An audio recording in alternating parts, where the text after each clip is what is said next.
quiero invitar para que lea conmigo el capítulo 4 de Efesios. La carpeta está ya así. El capítulo 4 de Efesios, y veamos desde el versículo 1 hasta el versículo 7, y luego vamos a ver del versículo 11 hasta el versículo 13 los pasajes bíblicos que queremos considerar en la noche de hoy. Efesios 4, del 1 al 7, y el verso 11 y el verso 13. Dice la palabra del Señor, a la gloria del Dios que es Padre, Hijo y Espíritu Santo. Amén. Por eso yo, que estoy preso por la causa del Señor, les ruego que vivan de una manera digna del llamamiento que han recibido, siempre humildes y amables, pacientes, tolerantes unos con otros en amor. Esfuércense por mantener la unidad del Espíritu mediante el vínculo de la paz. Hay un solo cuerpo y un solo Espíritu, así como también fueron llamados a una sola esperanza, un solo Señor, una sola fe, un solo bautismo, un solo Dios y Padre de todos, que está sobre todos y por medio de todos y en todos. Pero a cada uno de nosotros se nos ha dado gracia en la medida en que Cristo ha repartido los dones.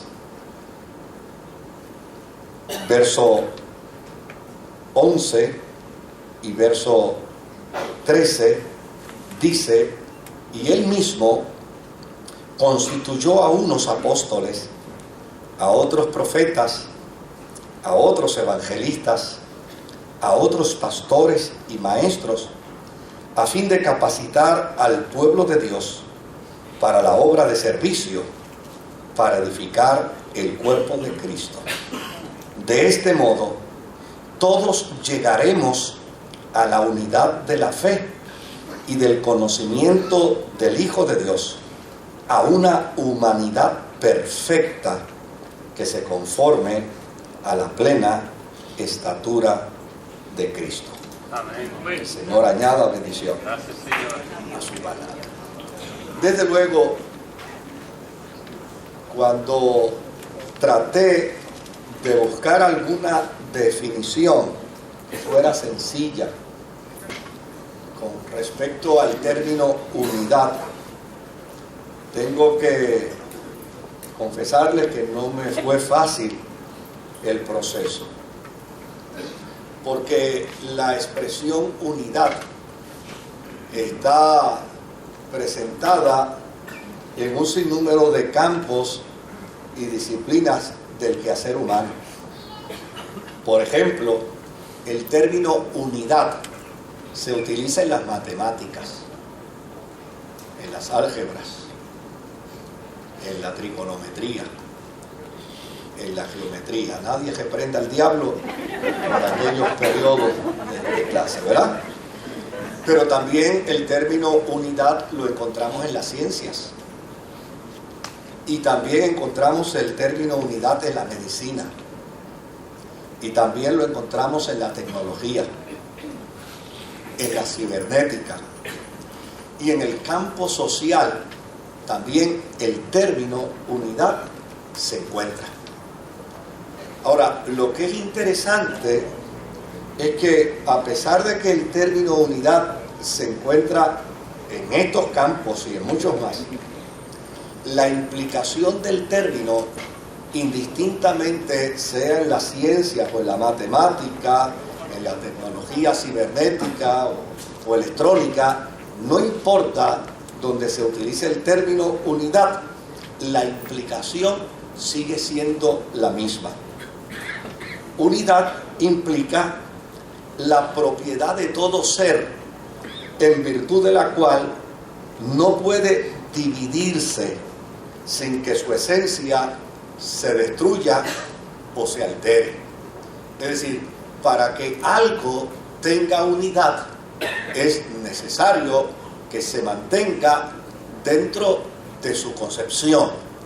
Si se altera, si se divide, si de alguna manera se trata de destruir, pues obviamente el concepto de unidad dentro de ese aparato, dentro de esa ciencia o dentro de ese campo de saber, pues ya nada y sencillamente se vería totalmente alterado. Yo estaba tratando en estos días de buscar algunos ejemplos que pudieran servirme para hablar sobre el tema en el día de hoy.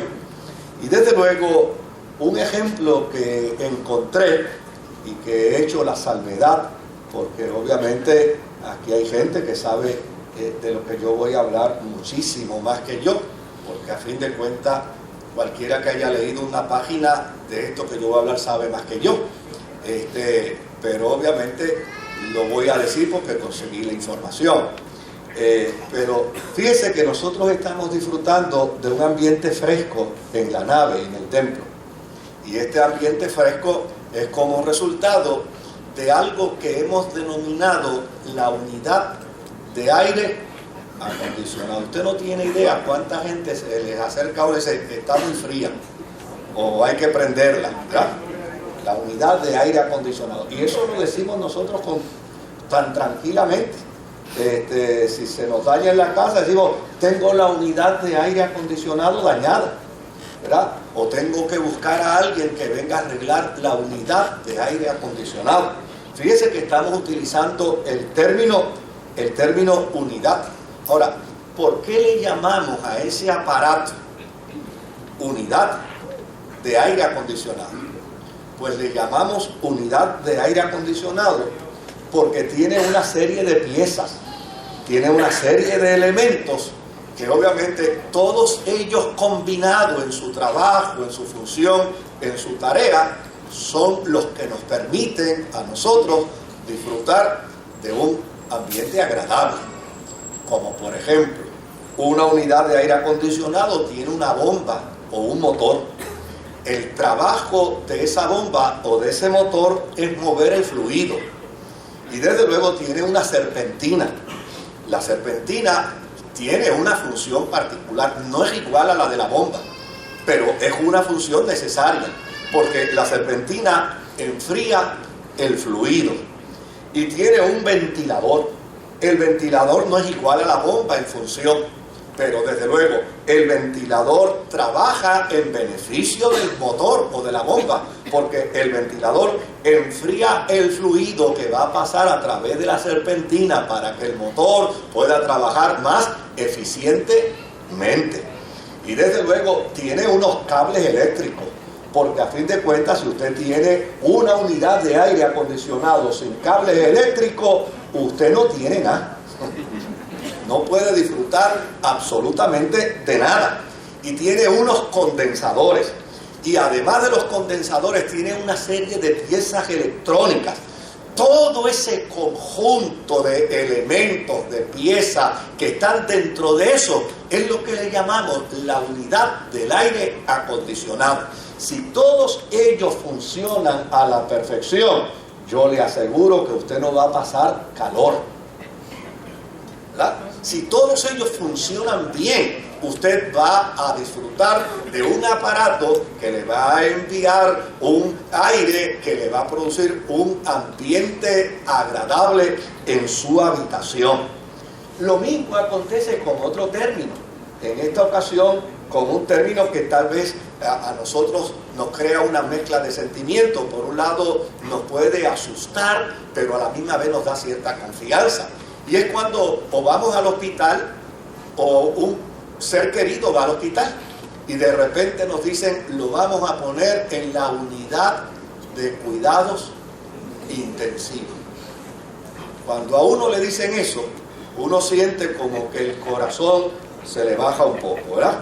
Pero a la misma vez que nos dicen que van a poner a nuestro ser querido en la unidad de cuidados intensivos, uno de inmediato también tiene cierto consuelo. Dice, bueno, pues si está tan malito y lo ponen en la unidad de cuidados intensivos, quiere decir que lo van a atender mejor y que las posibilidades de sobrevivir a la crisis de su enfermedad son mayores, porque no es lo mismo estar en la unidad de cuidados intensivos que estar en un cuarto del hospital. Ahora, ¿por qué le llamamos a esa área unidad de cuidados intensivos? Pues mire, se le llama unidad de cuidados intensivos porque allí hay un conjunto de personas, un conjunto de medios y un conjunto de aparatos, ¿verdad?, que están dedicados a la labor concreta, a una labor concreta para la atención continua y específica de un paciente.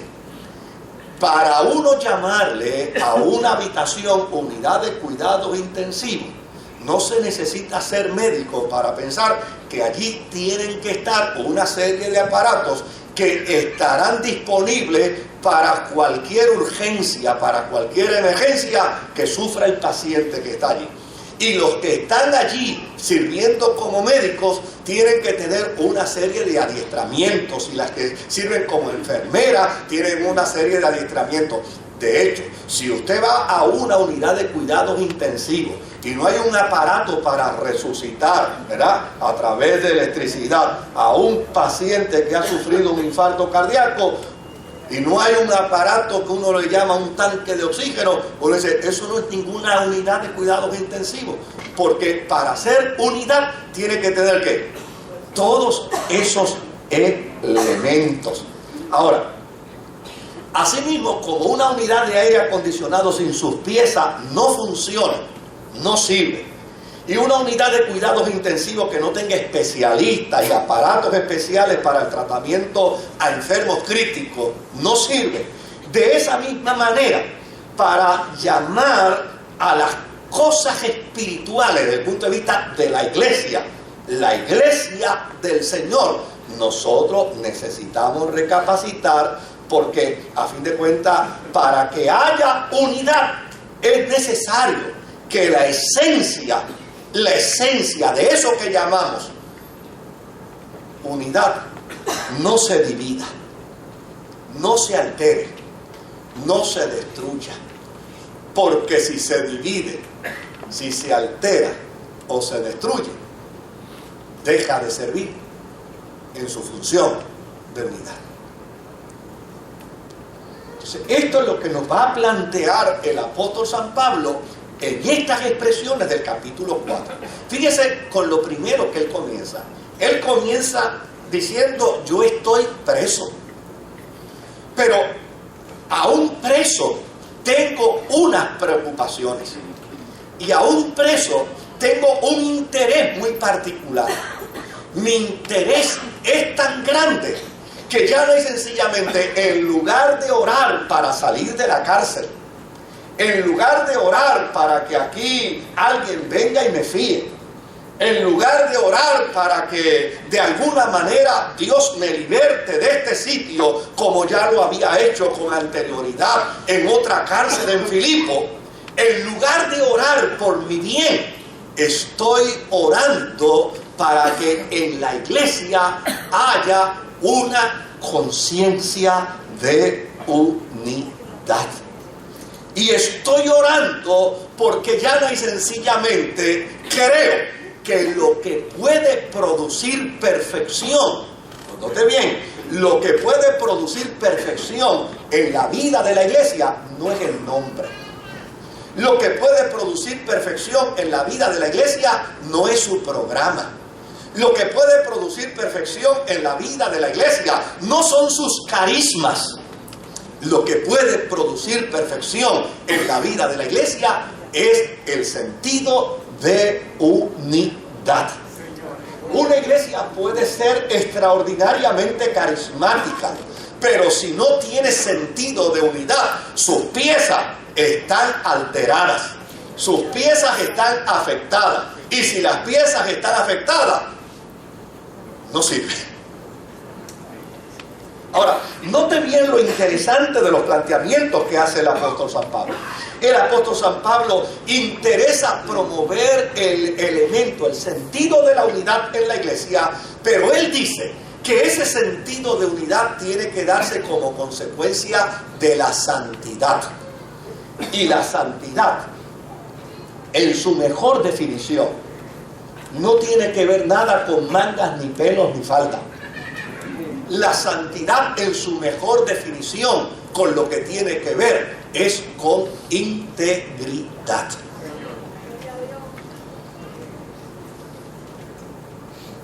El peso real de la santidad, con lo que trata es con la integridad. ¿Y qué es lo que persigue la integridad? Pues la integridad lo que persigue es que de la misma forma que yo entiendo que no puedo proceder ante Dios con engaños, no puedo proceder ante Dios con mentiras, no puedo proceder ante Dios con cuentos, pues de esa misma manera no puedo proceder ni siquiera para conmigo mismo con engaños, pero tampoco puedo proceder con engaños para con mi prójimo, para con los que me rodean, para con los que están en mi entorno. Por lo tanto, el apóstol San Pablo entiende que la unidad es elemento fundamental, es ese elemento fundamental para el éxito de la vida de la iglesia, pero a su misma vez él plantea y dice que la unidad se logra mediante la integridad. ¿Y qué es lo que exige la integridad para lograr la unidad? Pues lo que exige la integridad para lograr la unidad es que yo tengo que partir precisamente de mi propia humanidad. Para yo poder lograr unidad con otros, yo no puedo establecer criterios tan altos que separen a los otros. Ni puedo plantear que mis criterios son absolutos versus los criterios de los demás. Porque para yo lograr unidad, tengo que entender que llana y sencillamente la gracia de Dios está trabajando con todos los cristianos en la dimensión y con la paciencia que el Espíritu Santo sabe trabajar. Y llana y sencillamente el que empezó la buena obra en nosotros, Él la terminará. Y usted no tiene que preocuparse por lo que Él está haciendo en la vida de otro. Ocúpese por lo que está haciendo ¿qué? En su propia vida. En eso es que parte la integridad. Ahora, luego de ello, mira lo que el apóstol San Pablo señala. Él plantea que la diversidad, es decir, la iglesia es una unidad. Y es una unidad porque tiene muchas piezas. ¿Y quiénes son las piezas? Nosotros. Cada uno de nosotros es una pieza de esa unidad. Por eso es que la iglesia es una unidad. No es una unidad porque es uniforme. Porque si la iglesia fuera un solo motor y no tiene cable y no tiene serpentina, ¿de qué sirve un solo motor? Si no va a enfriar. Por lo tanto, el concepto de uniformidad dentro de la visión de la unidad no es real. El concepto de la uniformidad es soberbio, es arrogante, es jactancioso. Lo que es importante dentro del concepto bíblico de la unidad es que entendamos que tú no eres igual a mí, pero tú y yo estamos insertados en el mismo cuerpo. Que tú y yo no nos parecemos probablemente, ni siquiera pensemos iguales. Tal vez no tengamos el mismo nivel intelectual, tal vez no tengamos el mismo nivel académico, tal vez no tengamos el mismo nivel económico, tal vez no tengamos el mejor apellido, pero a fin de cuentas lo que es importante no es lo que yo pueda poseer, sino lo que como resultado de estar en el cuerpo yo pueda brindar en beneficio del otro.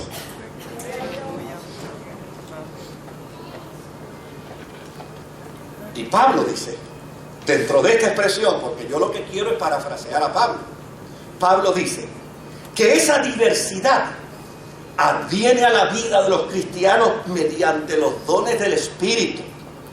Y que esos dones del Espíritu contribuyen al bienestar de todos los cristianos. Cuando la iglesia tiene un sentido de unidad pleno, entiende con perfecta claridad que los dones no son para vanagloria, que los dones no son para soberbia, que los dones no son para orgullo, los dones son para la edificación. De hecho, los dones en la vida de la iglesia, y yo quiero que eso, a mí me encantaría que algún día los cristianos lo podamos entender bien. Los dones son tan importantes como necesarios puedan ser. No sé si me expliqué bien. Los dones son tan importantes como necesarios puedan ser. Porque si un don en un momento dado no es necesario, no es importante. ¿Para qué necesitamos el don de sanidad si todos están sanos? Lo que debemos dar gracias al Señor porque estamos todos sanos.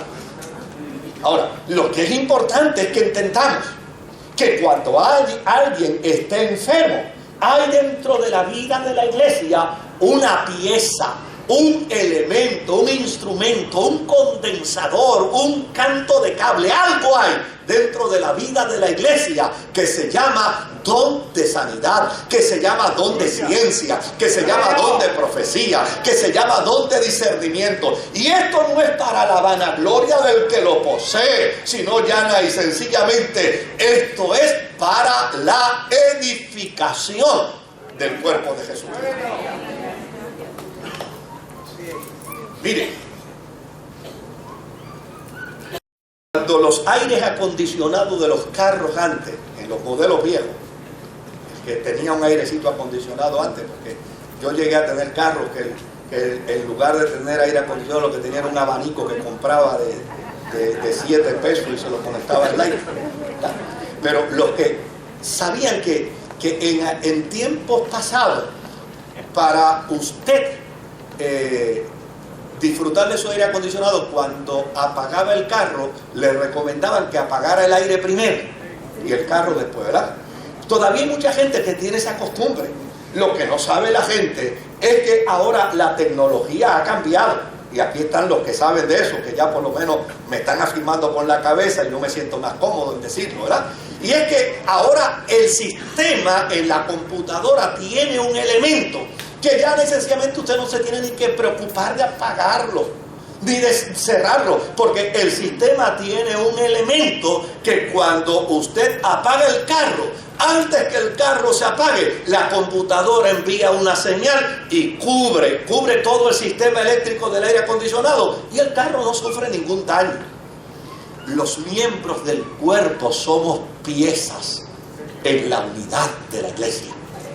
Y todos y cada uno de nosotros, todos y todas, funcionamos para la edificación. Ahora, ese elemento que nos plantea el apóstol San Pablo de la diversidad de los dones que contribuyen al bien común de todos los cristianos, Pablo le añade unas virtudes que son fundamentales.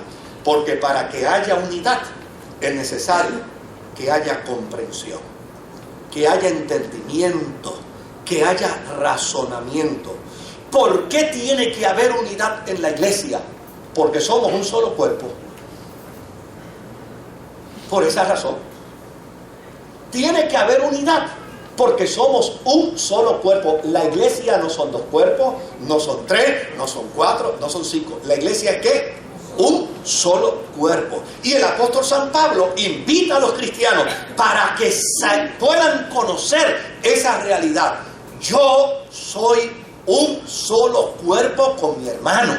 Yo soy un solo cuerpo con mi hermana. Yo soy un solo cuerpo con la congregación. Pero soy un solo cuerpo con todas las denominaciones. Soy un solo cuerpo con todas las iglesias. Y soy un solo cuerpo con todo hombre, con toda mujer en la redondez de la tierra que confiesa que Jesucristo es su Señor y es su Salvador. No me interesa a mí preocuparme si es bautista o si es metodista o si es anglicano o si es episcopal. Llama y sencillamente lo que yo yo debo entender y conocer es lo que la Biblia dice: si confesares con tu boca que Jesucristo es el Señor y creyeres en tu corazón que Dios le resucitó de entre los muertos, tú eres salvo. Es decir, tú eres parte del cuerpo de Jesucristo. Y todos los cristianos necesitamos saber que pertenecemos a un solo cuerpo. No hay dos espíritus, ni hay tres ni cuatro. Hay un solo espíritu. Y ese solo espíritu radica en el cuerpo de Jesucristo, que somos todos los creyentes. Hay una sola esperanza, la bendita esperanza que adviene como resultado de la gracia. No hay más de una esperanza, y esa sola esperanza la tenemos todos los cristianos. Hay un solo Señor. Hay un solo medio de salvación. Hay un solo Redentor. Y ese Redentor se llama Jesucristo. No hay más de un camino. Hay un solo camino. No hay más de una vereda. Hay una sola vereda. No hay más de un Salvador. Hay un solo Salvador. Y desde luego, hay una sola fe. ¿Cuál es la sola fe? La fe que cree y confiesa que Jesucristo es el Señor. Y hay un solo bautismo. El bautismo que testifica, indistintamente sea de agua o sea de arena. El bautismo que testifica que le pertenecemos a Jesucristo. Y hay un solo Padre. Mire todo lo que dice el apóstol San Pablo. Hay un solo Padre. ¿Cuál es el Padre de nosotros? El Padre nuestro es Dios. Ahora, si yo llamo a Dios Padre y otro por allá llama a mi Dios Padre, ¿qué quiere decir eso? ¿Que me voy a caer a burrunazos con él para disputarme con mi hermano la paternidad? No. Lo que eso quiere decir es que si yo declaro que Dios es mi Padre y hay otro por allá en la censura que declara que Dios es su Padre, lo que eso quiere decir es que yo soy hijo de Dios y Él es hijo de Dios. Por lo tanto, los dos somos ¿qué? Somos hermanos. Fíjense que Pablo está diciendo aquí, yo ruego a Dios para que haya esa conciencia. Porque uno de los errores más grandes que ha cometido la cristiandad, ¿sabe cuál es? Caer en la trampa de la desunión. Uno de los errores más grandes que ha cometido la cristiandad es perder de perspectiva el que somos un solo cuerpo, el que tenemos un solo Señor, el que tenemos un solo Padre. Hemos caído en tal error y en tal error que el tiempo nos ha ido demostrando a la saciedad que como consecuencia de ese error, la iglesia, en lugar de tener triunfos, ha tenido derrotas. Yo no les voy a hablar de las presentes, les voy a hablar de las pasadas. Hubo un tiempo que la cristiandad era dueña absoluta de todo el Oriente. De hecho, los grandes pensadores provenían del Oriente. Los grandes teólogos provenían del Oriente. ¿Sabe de dónde era San Agustín? San Agustín era de Turquía. Era de allá que venían los grandes pensadores de la vida cristiana. Oh, pero la iglesia cayó en la trampa de ignorar el sentido de la unidad.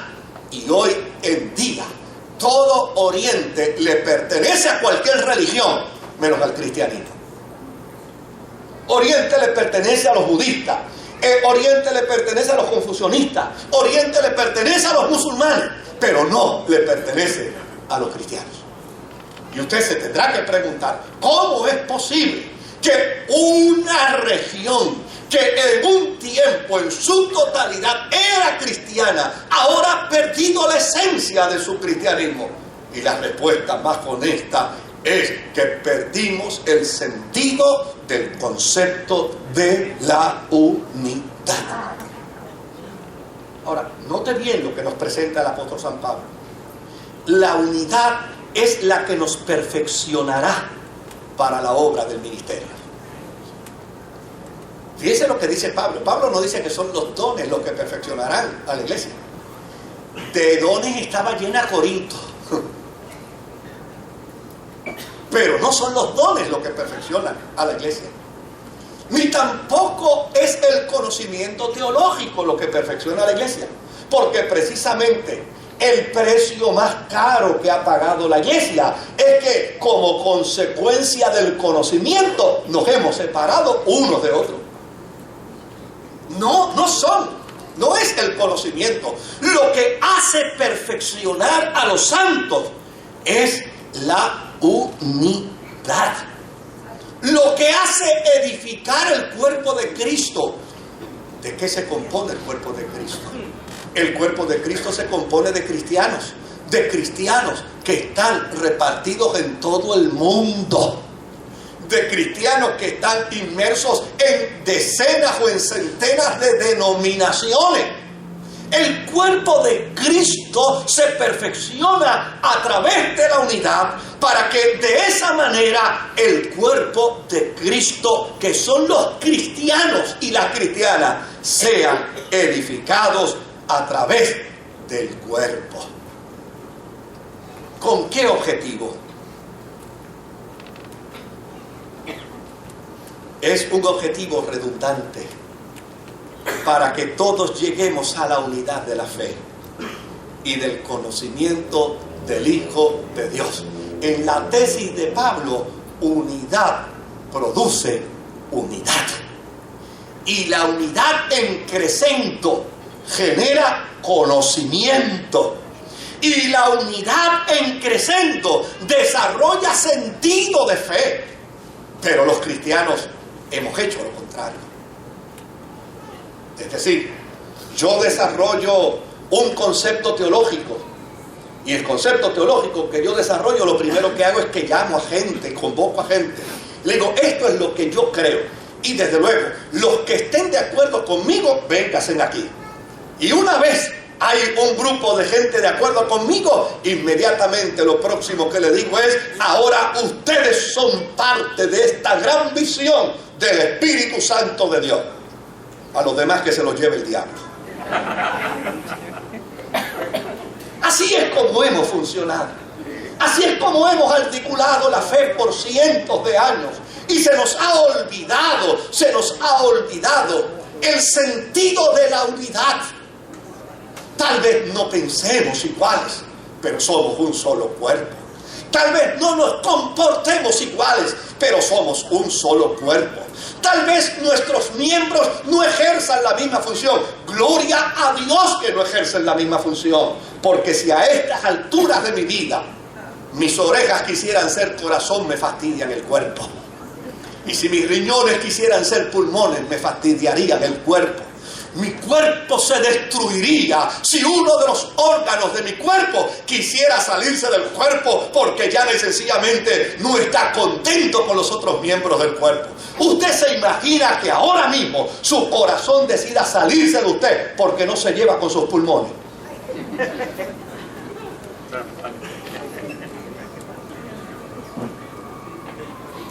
Hemos perdido la perspectiva de la unidad.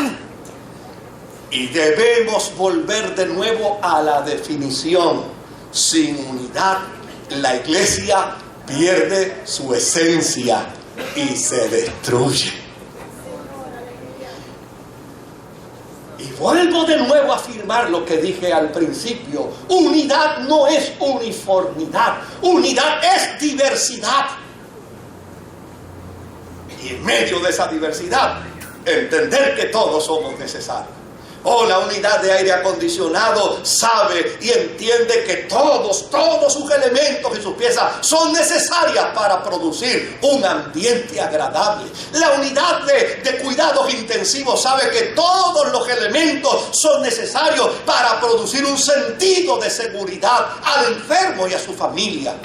La iglesia necesita saber que todos nosotros somos necesarios en el cuerpo, porque la fuerza de la iglesia está en el sentido de la unidad.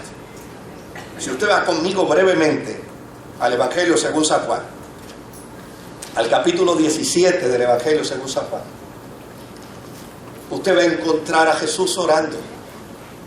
Y en el verso 20 mira lo que dice Jesús. Porque si alguien me va a acusar en esta noche de ecuménico, es importante que me acuse a mí y acuse a Jesús, a los dos. Tiene que acusar a los dos. Porque yo no voy a citar a Moisés, porque Moisés no escribió ningún pasaje bíblico. Yo voy a citar a Jesús. Y mira lo que dijo Jesús. No ruego solo por estos. Es decir, no ruego solo por los discípulos, no ruego solo por los apóstoles. Ruego también por los que han de creer en mí, por el mensaje de ellos. Es decir, ruego por cada uno de ustedes. El día que Jesús oró, nos incluyó a nosotros en su oración. Para que todos sean, ¿qué? Para que todos sean uno. Padre, así como tú estás en mí y yo en ti, permite que ellos también estén en nosotros, para que el mundo crea que tú me has enviado. El poder más grande que tiene la iglesia es la unidad. Yo les he dado la gloria que me diste, para que sean uno, así como nosotros somos uno. Y yo me pregunto, ¿y cuál fue la gloria que Jesús nos dio? ¿Cuál fue la gloria? ¿Fue la gloria de la competencia de Jesús? No. La gloria de que si Jesús hizo un milagro yo puedo hacer dos. La gloria de que si Jesús resucitó un muerto yo puedo resucitar dos. Esa no es la gloria. La gloria que se le dio a la iglesia para mantener el sentido de la unidad fue la gloria de la humildad. Porque la humildad produce unidad. La gloria que nos dieron, ¿sabe cuál fue? La gloria de la mansedumbre, porque la soberbia destruye, la soberbia corrompe, la soberbia separa, pero dos corazones humildes se unen. La gloria que se nos dio es la gloria de la misericordia, porque en la misericordia producimos unidad. La gloria que se nos dio fue la gloria del amor. Por eso Jesús dice: Señor, yo estoy seguro y ruego a ti por la unidad de los cristianos, porque yo les he dado mi gloria, la gloria del servicio, la gloria del amor, la gloria de la misericordia, la gloria de la compasión, la gloria de la fe, la gloria de la templanza, la gloria de la gracia, la gloria de la restauración, para que a fin de cuentas, como resultado de mi gloria en ellos puedan ser uno, de tal manera que el mundo crea que tú me enviaste. Yo en ellos y tú en mí. Permite que alcancen la perfección en la unidad. Oiga bien como dice Jesús. Permite que alcancen la perfección en la unidad. Y así el mundo reconozca que tú me enviaste y que yo los he amado a ellos, tal como me has amado a mí. El gran desafío de la vida cristiana es entender que en Cristo hay una perfección de unidad. Y Pablo dice: no es que ya lo haya alcanzado, pero yo prosigo a esa meta. Cada cristiano debe procurar un sentido de unidad con su hermano. Pero déjeme decirle algo más. El reclamo de Pablo a los corintios era precisamente la falta de la unidad. Si la comunidad de cristianos de Corinto hubieran vivido en la dimensión de la unidad, no hubieran tenido todos los problemas que tuvieron.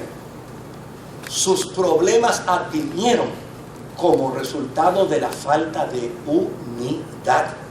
Mire lo que les dice Pablo en su primera carta, en el primer capítulo, en Primera de Corintios capítulo 1 y versículo 10. Mire lo que les dice el apóstol San Pablo a los creyentes de Corinto. Les dice de inmediato, Primera de Corintios capítulo 1 y versículo 10. les dice: les suplico, hermanos, en el nombre de nuestro Señor Jesucristo, que todos vivan en armonía. Y si son todos, ¿a quién se excluye? Todos vivan en armonía. Y que no haya divisiones entre ustedes, sino que se mantengan unidos en un mismo pensar y en un mismo propósito. Y en el verso 30 dice: pero gracias a Dios, ustedes están unidos a Cristo Jesús, a quien Dios ha hecho nuestra sabiduría, es decir, nuestra justificación, nuestra santificación y nuestra redención, para que, como está escrito, si alguien ha de gloriarse, que se gloríe en el Señor. La tendencia humana muchas veces es llevarnos a la privación de la unidad para convertirnos en llaneros solitarios.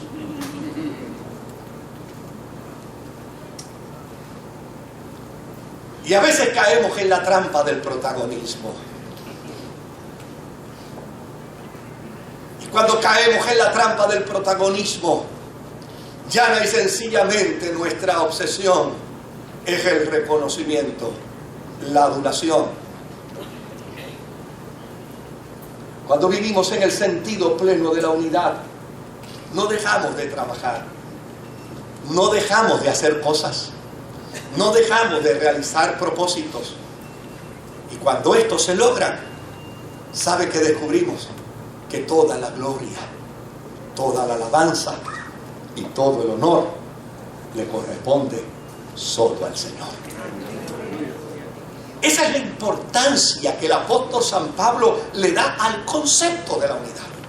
Ahora, este concepto de la unidad en Pablo es aislado, no, querido.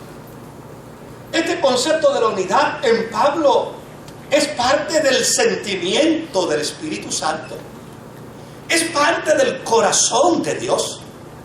La meta de Dios es la unidad de la iglesia. Y desde luego, la iglesia no puede pagar tan cara su ortodoxia sacrificando la unidad.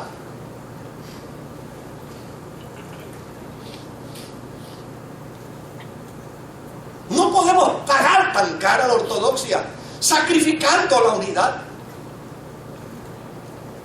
Nosotros necesitamos entender con perfecta claridad que a pesar de que no somos iguales, que a pesar de que no tenemos el mismo nivel espiritual o el mismo conocimiento teológico, nos necesitamos. Yo necesito de ustedes. Ustedes necesitan de mí. Mire qué experiencia extraordinaria. Gracias a la unidad de un pueblo, una mujer logró destruirle los planes a un malvado que se llamaba Amán. Amán creó una trampa para los judíos. Y en esa trampa que creó, logró su objetivo. Y desde luego, la intención de su objetivo iba más allá que la trampa. Era llevar a los judíos a la horca. Era llevar a los judíos al patíbulo.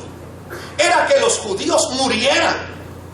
Esa era la intención de Amán, acabar con los judíos. Pero ¿sabe algo, querido? Fue gracias a la unidad.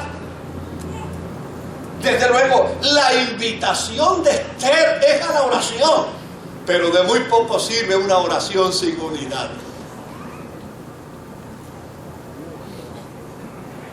Y mira lo que dice en el libro de Esther, en el capítulo 4, en el versículo 15 y verso 16. Libro de Esther, capítulo 4, versículo 15 y verso 16. Mira lo que dice la Escritura.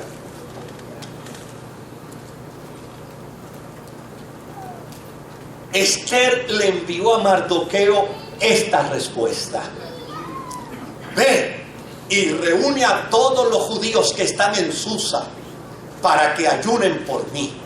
Reúnelos. durante 3 días no coman ni beban, ni de día ni de noche. Yo por mi parte ayunaré con mis doncellas, al igual que ustedes. Cuando cumpla con esto, con el ayuno, entonces me presentaré ante el rey.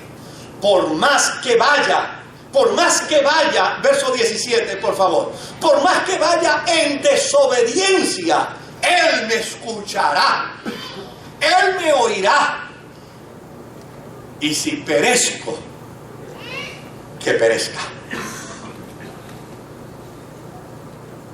Fue el sentido de unidad. Fue el sentido de unidad lo que provocó en la persona de Ester y de los judíos el que la horca de Amán sirviera solo para su cuello. Si los cristianos descubriéramos la importancia de la unidad en todo su sentido, en toda su dimensión, unidad en la familia, unidad en el hogar, unidad en el trabajo, unidad en la comunidad, unidad en la iglesia, unidad en los ministerios. Si los cristianos descubriéramos la fuerza de la unidad, el poder de la unidad, lo victorioso de la unidad, si descubriéramos, no tuviéramos que tener tanta preocupación por la maldad de los pueblos, porque la unidad del pueblo de Dios es capaz de destruir las acechanzas del diablo. Mira lo que enseña las Sagradas Escrituras. En el capítulo 2 y versículo 18 de Nehemías. Gracias a la unidad de un pueblo que estaba en miseria, un pueblo que estaba en dolor, un pueblo que estaba en agonía, un pueblo que estaba en sufrimiento, un pueblo que había regresado para ver sus muros destruidos, su templo derribado. Pero ¿qué fue lo que hizo? ¿Qué fue lo que hizo que el templo se reconstruyera y se reconstruyeran los muros? El dinero no, fue la unidad. Mira lo que dice Nehemías. Entonces les conté cómo la mano bondadosa de Dios había estado conmigo y les relaté lo que el rey me había dicho, y al oír esto exclamaron: manos a la obra, y unieron la acción ¿a qué? A la palabra. Porque cuando yo digo que debo estar unido a mi hermano, yo debo empeñar no solamente mi palabra, yo debo empeñar mi acción.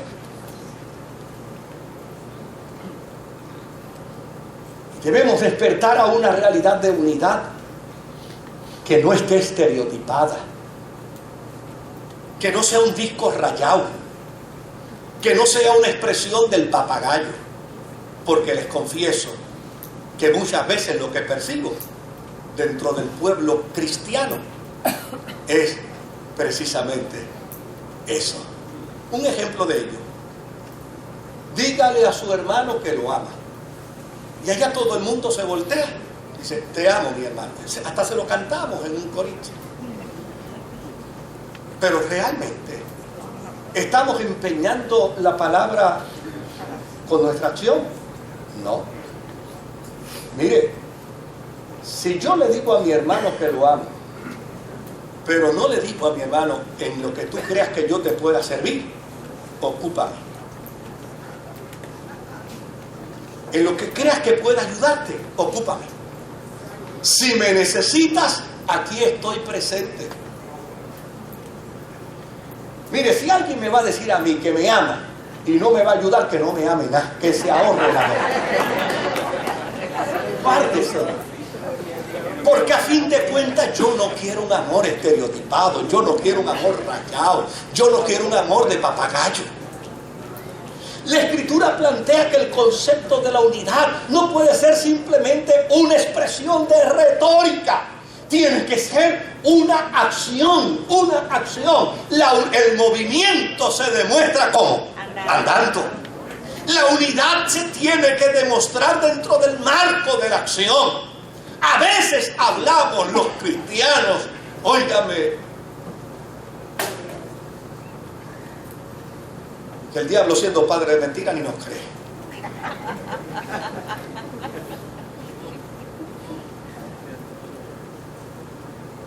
Los cristianos necesitamos entender que el proceso de la unidad es un proceso de servicio, de buena disposición. Mire, les voy a enseñar otro texto bíblico más. Y después del texto bíblico les voy a leer un cuento para que se vayan a dormir tranquilos. Se los voy a leer. Les voy a leer un cuento. Pero mire otro pasaje bíblico. Hechos capítulo 2. Y oiga, antes de leerlo, Hechos capítulo 2, 1 al 4. Antes de leerlo, escuche lo que yo le voy a decir. Por lo general, los cristianos pensamos que Pentecostés, que el Espíritu Santo vino gracias a Pentecostés. Y eso no es cierto. El Espíritu Santo no vino gracias a Pentecostés. Pentecostés era una fiesta judía que se celebraba 50 días después de ¿qué? De la Pascua. ¿Usted sabe cuántas fiestas de Pentecostés los judíos habían hecho el día que llegó el Espíritu Santo? Ya tenían más o menos como 4.000 años de historia. ¿Usted se imagina cuántas fiestas de Pentecostés habían hecho? El Espíritu Santo no vino como consecuencia de Pentecostés. El Espíritu Santo vino como consecuencia de la unidad. Lo que hizo posible la venida del Espíritu Santo a la iglesia no fue Pentecostés. Pentecostés es una fiesta judía. Lo que hizo posible la llegada del Espíritu Santo a la iglesia fue la unidad. Léalo ahora para que lo entienda mejor. Cuando llegó el día de Pentecostés, esa era una fiesta más de muchas fiestas. Ese era un embeleco más de muchos embelecos judíos. La importancia no estaba en Pentecostés, la importancia estaba en la unidad. Cuando llegó el día de Pentecostés, estaban todos juntos en el mismo lugar. En la versión que más utilizamos, dice que estaban todos unánimemente juntos. Y de repente, verso 2 en adelante, de repente vino del cielo un ruido como el de una violenta ráfaga de viento y llenó toda la casa donde estaban reunidos. Verso 3, se les aparecieron entonces las lenguas como de fuego que se repartieron y se posaron sobre cada uno de ellos y todos fueron llenos del Espíritu Santo y comenzaron a hablar en diferentes lenguas según el Espíritu les concedía expresarse. Note bien aquí con claridad, Pentecostés no es la razón de la llegada del Espíritu Santo. La razón de la llegada del Espíritu Santo es unidad. ¿Cuántas cosas se lograrían como consecuencia de la unidad? El ejemplo más cercano que tenemos. ¿Se acuerdan del conversatorio del domingo pasado? Yo participé de algunas de las reuniones y de algunas de las planificaciones de esta actividad. Y mire qué interesante. Si aún una compañía de promoción y publicidad la hubieran contratado y le hubieran dicho: le estamos contratando para que ustedes reúnan 10.000 personas en 3 semanas, yo estoy seguro que cualquier compañía de promoción y publicidad hubiera dicho: ¿eso es poco o qué? Eso es poco tiempo. Reunir 10.000 personas en 3 semanas, ¿cómo se puede hacer? Pues mire, yo les voy a decir algo. Para la actividad que se dio el lunes pasado, donde aún con toda y la presión malsana de la prensa, se llegó a calcular el número entre 120 a 200.000. Yo quiero que usted sepa que esa actividad se programó en 3 semanas. 3 semanas era lo que se tenía para organizar la actividad.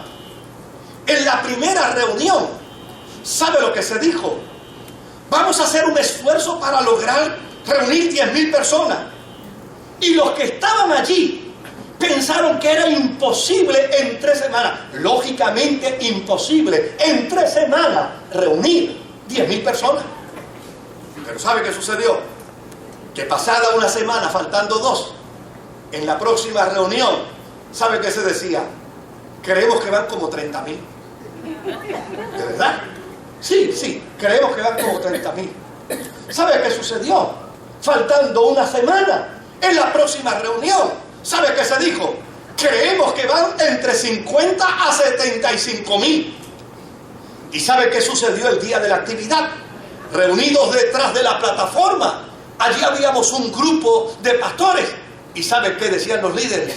Decían, esto se salió de nuestras expectativas. ¿Qué lo provocó, querido? ¿Qué lo provocó? Lo provocó el sentido de la unidad. El sentido de la unidad provocó que entendiéramos que para causas importantes de la iglesia, el que no está en contra de Jesús está con él. ¿Lo entendió bien? No lo digo yo, lo dijo Jesús. Él fue el que dijo, el que no está en contra mía, conmigo está. Eso es lo que es importante dentro de la experiencia de la vida de la iglesia. Eso es lo importante dentro de la experiencia de la vida de la cristiandad.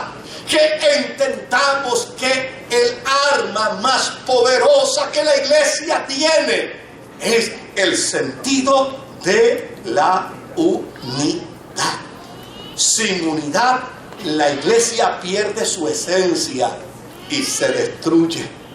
Pero unidos, podemos decir como el salmista, en Dios haremos proezas. Usted decide si quiere ser un miembro del cuerpo separado, enajenado, alejado, o usted entiende que es un cuerpo de utilidad para bendecir al cuerpo de Cristo y en lugar de separarse, se une. Jesús dijo, separados de mí, nada podéis hacer. Ahora les leo el cuento. Qué mejor que esta noche para irnos a dormir con un cuento. Eso yo lo he aprendido en mi virtud de abuelo. Desde luego, cuando le leo cuentos a mis nietos, soy histriónico. Se los dramatizo. Altero el metal de voz. Si hay que rugir, rujo. Aquí no lo voy a hacer. De hecho, gracias al Señor, que mi nieta que está con nosotros ya a los 4 años leía, y cuando no le gusta cómo yo le hago el cuento, dice, Abu, no me leas nada, yo lo leo yo solo. Pero yo le voy a leer un cuento de las tribus bantú de África. Este es uno de sus cuentos folclóricos. Y mira cómo dice el cuento. El cuento se titula El león y las hormigas. Un día, el león hizo que se reunieran todos los animales de la sabana, del bosque y de la montaña. Cuando llegaron todos ante él, el pregonero se subió a un árbol y gritó la proclama: orden del rey león. Todos los animales, de todo género, especie, tamaño, deben reconocer al león como rey, rindiéndole obediencia. Quien se niegue será castigado. Se escuchó un gran murmullo en la asamblea de los animales. Después, una vocecita se alzó protestando. Era el portavoz de las hormigas guerreras. Nosotras, dijo la hormiga, nosotras no aceptamos. En nuestra tribu, nuestros antepasados nos dieron una reina y nosotros solo obedecemos sus órdenes. El león, con un rugido desafiante, dale, Dávila,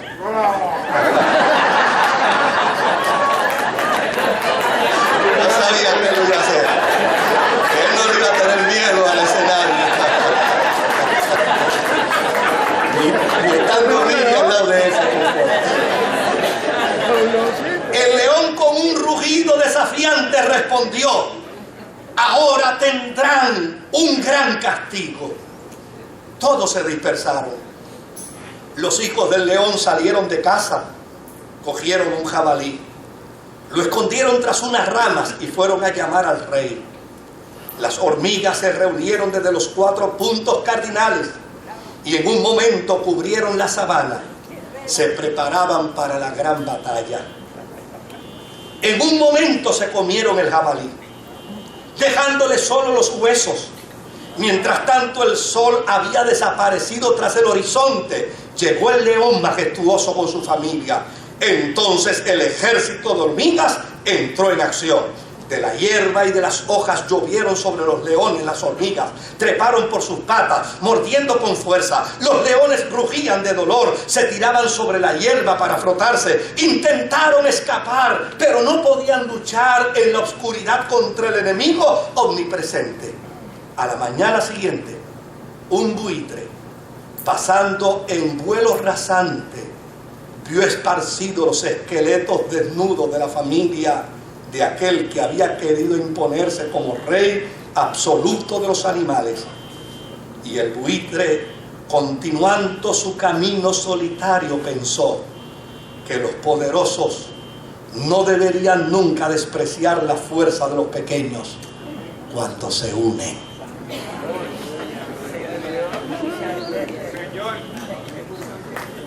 Con la cola. El teólogo pentecostal dijo en una ocasión: la iglesia, aunque pequeña, es poderosa. Pero el poder de la iglesia se hace patente, se hace evidente, se hace real en medio de la unidad. Es mediante la unidad que los cristianos podemos enfrentar las adversidades de la vida.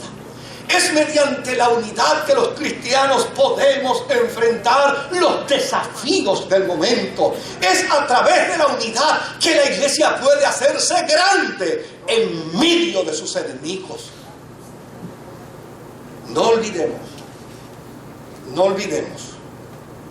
lo que nos enseña la definición: la propiedad de todo ser en virtud de la cual no puede dividirse sin que se altere su esencia o se destruya. La unidad no puede dividirse. La unidad no puede alterarse. Si se altera, deja de ser esencia. Hay unos dibujitos que usted puede ver en Facebook. Yo no sé si allá los muchachos pudieron hacer algo con eso. Tienen uno. Bueno, por lo menos presenten uno.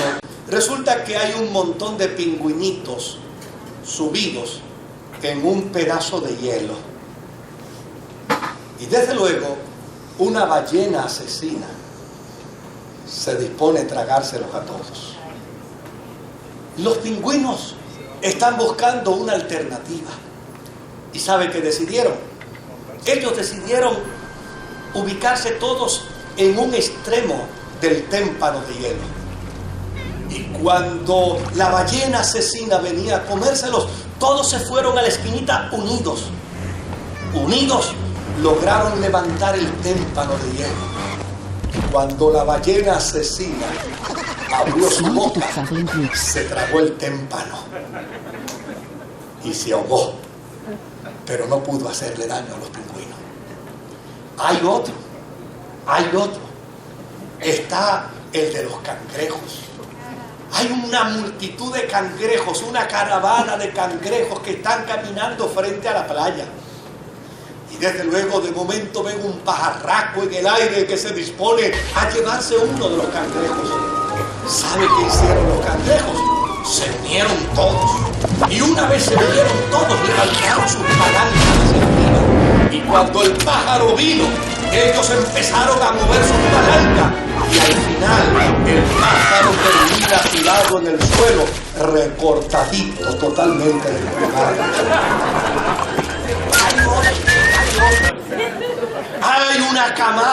hormigas que van camino hacia su destino. Y de repente hay, ¿cómo se le llama al oso este hormiguero? Hay un oso hormiguero que desde luego, de repente cuando ve que la última hormiga va distraída en el camino, empieza a aspirar con fuerza con su trompa, con la intención de traerse la última hormiga como su alimento. Cuando la hormiga se da cuenta que el oso hormiguero está succionándola, de repente mira a toda la comunidad de hormigas que va al frente y ella de inmediato hace...